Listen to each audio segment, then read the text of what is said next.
Hey friends, thank you so much for being here today. My name is Denise. I'm also known as Hey Wig Sister on Instagram and Facebook. Today I'm here to bring you a wig review in partnership with Name Brand Wigs. This is Margu LOLA in the color 4H.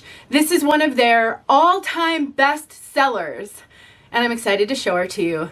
This is for my wig sisters who like big hair, lots of permatease, lots of fullness in your wigs.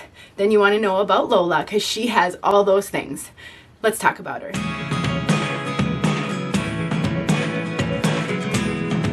I would like to thank Name Brand Wigs for partnering with me, sending me Lola so that I could share her with all of you. They actually sent me a number of their best sellers, so I'll be mixing those into my wig reviews here and there because it's always nice to know what other people love. Now, I know a lot of you do not like a lot of hair. You've been losing your hair for a long time and you're new to the wig wearing journey. So a lot of permatease is overwhelming to you. That may be the case with this piece, but don't think that you will never be comfortable with a wig with a lot of permatease. I think we go through a lot of changes on our wig wearing journey, and I will tell you in the very beginning, I looked for the lowest density, flattest wigs I could find, and I always wore dark colors like this one. Now you see me in every color under the sun practically, and long and short and curly and straight and full. So you may someday get to the point where you can wear a wig like this even if it's not today. So it's important that you learn as much as you can about all the styles that are out there. It really will help you make good decisions in the future. So maybe you'll stick around for this one. I'll show you a little bit of a styling trick that I like to do when sometimes a wig feels too poofy for me. And I'll do that a little bit later in this video. Let's take a look at this one from all sides.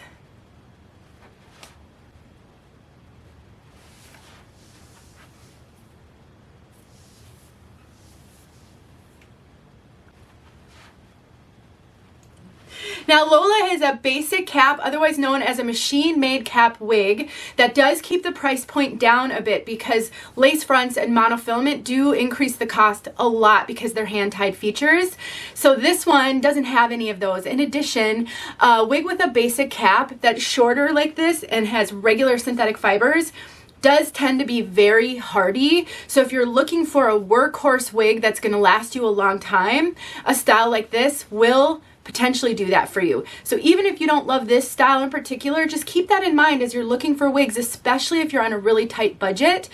Sometimes those basic cap wigs with regular synthetic fibers can give you a little bit more bang for your buck because it doesn't have those fragile lace features like a lace front. Now I mentioned this has a lot of permatease. This whole top is poofy, pillowy permatease. Like when I touch it, I can feel that pillowiness of the permatease. If you're new to wig wearing, permatease can also be called permanent tease, and basically it's really crimpy fibers that are at the cap. So underneath, so you've got your hair, then there's permatease right below the hair, attaching it to the cap. It can do a couple of things. The first thing is it can hide the cap. So on a basic cap wig, often you'll find permatease because there's no monofilament to look like scalp. And so that's one reason why permatease can be added, but another is just to give the wig this fullness. If you like big hair, a wig with permatease, you can get in there and really fluff up a wig with permatease and you can give yourself big wild hair. So if you're not loving the look of a full wig with a lot of permatease, one of my favorite things to do is just to take a headband, and if you kind of smooth it out a little bit. Now this has somewhat of a bang and it doesn't have a lace front, so I don't want to pull all of that hair back, so I'm just going to pull some of this back so that I can stick that headband right there, and then I'm just going to kind of arrange the hair, and I can take the sides here and I can tuck them so we've got, you know, a little bit of hair out in the front, and that will help a ton to reduce volume and poof. So let's just say you don't know if you'd like a wig like this. Maybe you don't know if you'd love permatease, and you get a piece and you're not loving it, but you want to love it. Work with styling, accessories, headbands. You could even take and put this one in a low ponytail and wear it with or without a headband. Look at how much that changes this look, and it can absolutely make a wig that you're struggling with right now wearable. So don't forget those little tweaks with accessories that can help a lot. And real quick, I decided to grab a ponytail holder and just show you how easy it can be to do this.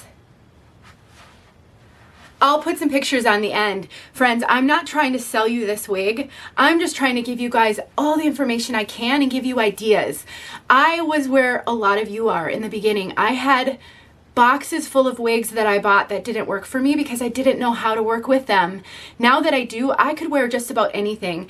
I could wear this wig just like this and be super comfortable. So just don't forget, a wig doesn't have to be perfect out of the box when you know what you can do with it, and that's what I'm here for. So hopefully this gave you a great idea for styling up one of your wigs or a future wig. All right, let's look inside this cap so that if you're new to wig wearing, you can see what I mean when I say a basic cap or a machine-made cap, just like this.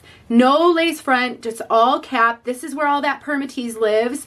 We've got ear tabs that have openings in them, so open ear tabs with tons of hair sewn in on them, which gives you a lot of coverage and fullness at the sides here.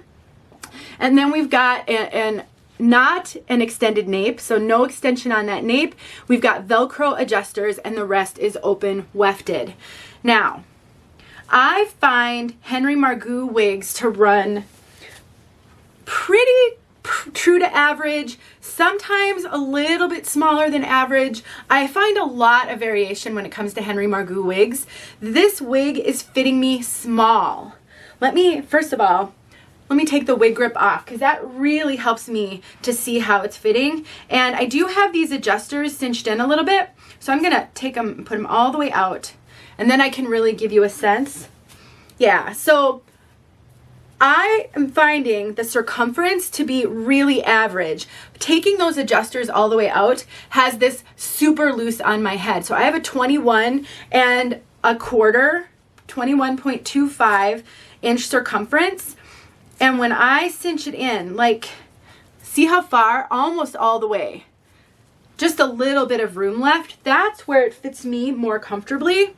So I would say this is absolutely running average, 22 inch circumference, no problem. When I had a 22 inch circumference before I lost a whole lot of weight, I fit Henry Margu wigs just fine. So I would say this is absolutely running average in the circumference. Where it's running small is this measurement right here over the top. These ear tabs are way up high on me. I actually like ear tabs to sit lower, and these are really high up on me. So what does that mean? If you are going to wear a wig that does not match your bio hair, then when you don't get good coverage on the sides, you might have trouble blending your bio hair. On a wig like this, I don't think it's going to be an issue because of how this style is. It's so full and they've got so much hair sewn in on those ear tabs. I don't think that's really gonna matter.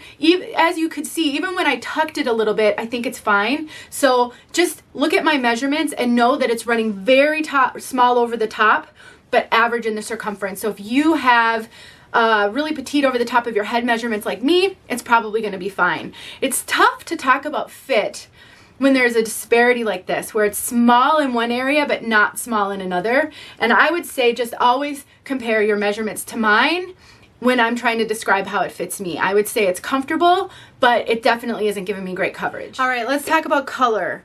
4H. This is a medium dark brown with, well, they describe it medium dark brown with medium dark brown highlights. In the Henry Margu color line, when you see an H at the end, so they have a lot of colors where it's a number and then an H. H just means highlighted. I am not seeing really super visible highlights on this piece. There's a few little, I don't even know if I can pull it out with the camera, like in this area, because it's so, the color isn't significantly different than this dark brown. But what it does do is it makes it so that this isn't a flat color. So I used to dye my bio hair with drugstore box color for years because my hair was so thin.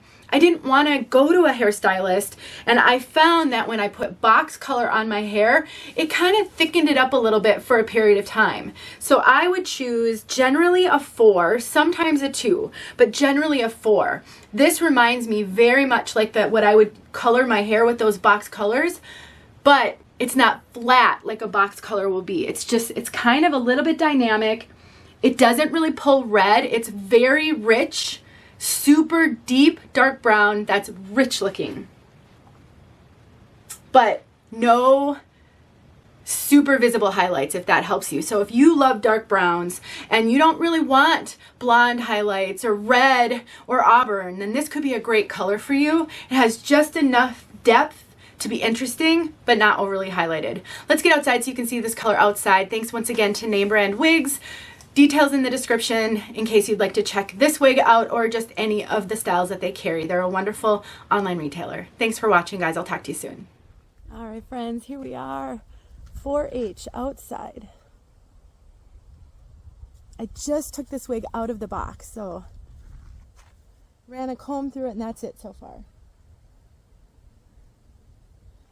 If you like dark browns, you don't like visible highlights, ooh, my hand's shaking a little, it's cold out here, it's very cold out here, then this is a great color. This would have been the color I would have chosen at the very beginning of my wig wearing journey because this is really close to my natural hair color.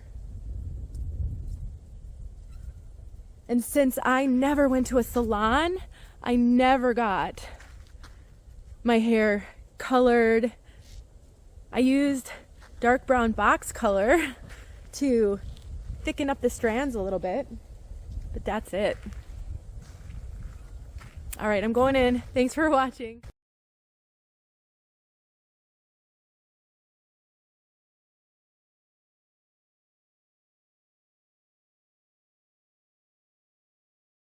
Hey friends, thanks so much for watching. Here are a few videos I think you might enjoy. Go ahead and click on one and watch.